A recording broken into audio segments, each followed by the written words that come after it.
All right, let's get into it. You've probably seen it, right? Every Christmas, this dense, sugar-dusted loaf shows up on the holiday table. And honestly, it's one of the most misunderstood treats out there. We are talking, of course, about Stollen. And today, we're going to unwrap the real story behind this classic German tradition.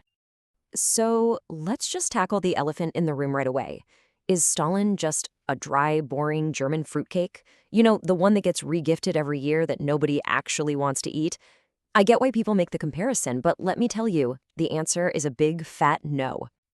Yeah, think again. Because what we're looking at isn't even a cake, it's a bread. And it has a seriously wild history. We're going to see how this thing went from being a super bland food for fasting, something people said was pretty tasteless, to one of the most indulgent, beloved Christmas traditions out there. Okay, so first things first, we have to get the definition right. Because if you don't know what Stollen actually is, you can't appreciate why it's so special. Okay, the most important thing to get in your head is this. Stollen is a yeast bread. It is not a cake. That rich, dense, moist, but still kind of crumbly texture, that comes from a super buttery dough. And that, right there, is the number one thing that sets it worlds apart from that holiday fruitcake everyone dreads. So, how did it get so ridiculously rich and buttery? Well, it's a great story. It's got a prince, a pope, and a single letter that literally changed Christmas baking forever. Okay, check out this timeline. It all starts way back in 1329. Stollen was a fasting food in Saxony for Lent. And since Advent was also a fasting period, bakers couldn't use butter. But then, and this is the key, in 1491, Pope Innocent VIII sends out the famous butter letter, giving them the green light. That was the game changer. And from there, it just took off. By 1730, a guy named August the Strong was having a legendary 1.8-ton Stollen baked for a party. I mean, talk about an upgrade. And the difference this made? Oh, it was night and day. The original stuff was just flour, yeast, and water. By all accounts, it was, well, pretty bad. But after the butter letter, boom.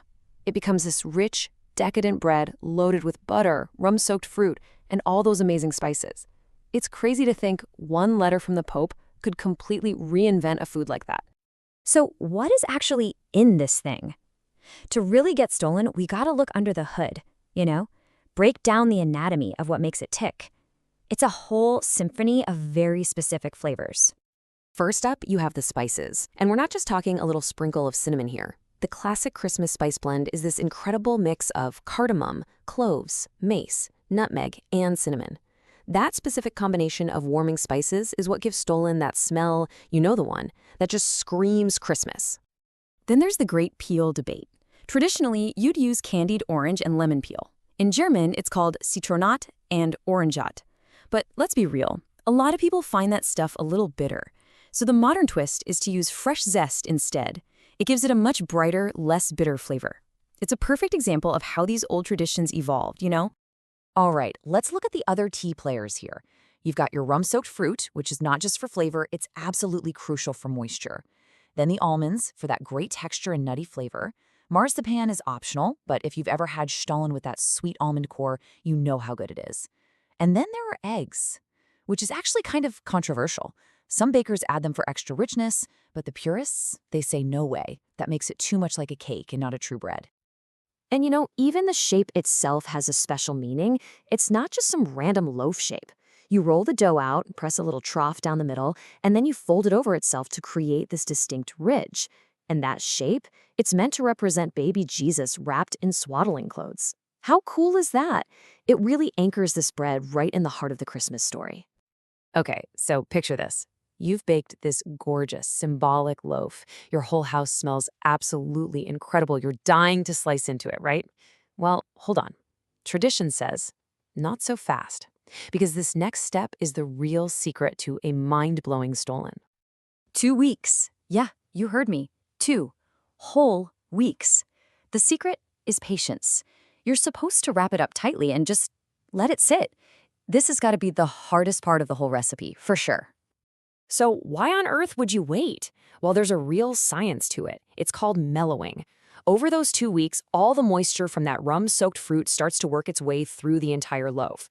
It's not just about making it moist. It's about letting all those amazing flavors, the spices, the fruit, the rum, to kind of get to know each other. They meld together and deepen, creating that perfect, dense texture Stollen is famous for. But here's the thing. Do you really have to wait? This quote from a modern baker just nails the problem. They said, "We ate the first loaf right after baking. It was so good." And that's the dilemma, right? While tradition says to wait, a lot of us just can't resist a slice of something warm and amazing right out of the oven. It's the ultimate showdown, tradition versus instant gratification. So, whether you wait 2 weeks or you dig in right away, one thing is for sure, Stollen is so much more than just food. It's a massive part of the German Christmas experience, and it's absolutely meant to be shared. I mean, it is the ultimate edible gift, right? You go to any German Christmas market and you'll see it piled high, sold by the slice. It comes in these giant loaves or even these cute little Stollen bites. And enjoying it with a cup of coffee or even better, a warm mug of Glühwein, that's German mulled wine, is just peak Christmas. So the next time you see a loaf of Stollen, you'll know. You'll know it's not just some fruitcake, it's centuries of history, it's a story of incredible flavor, and it's a tradition that's been evolving for almost 700 years, all wrapped up in that beautiful blanket of powdered sugar.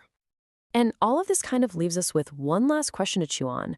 From swapping out candied peel for fresh zest to eating it warm instead of waiting 2 weeks, the story of Stollen is always changing. And it makes you wonder about all our holiday foods, doesn't it?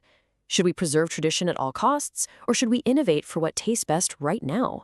Something to think about next time you're in the kitchen.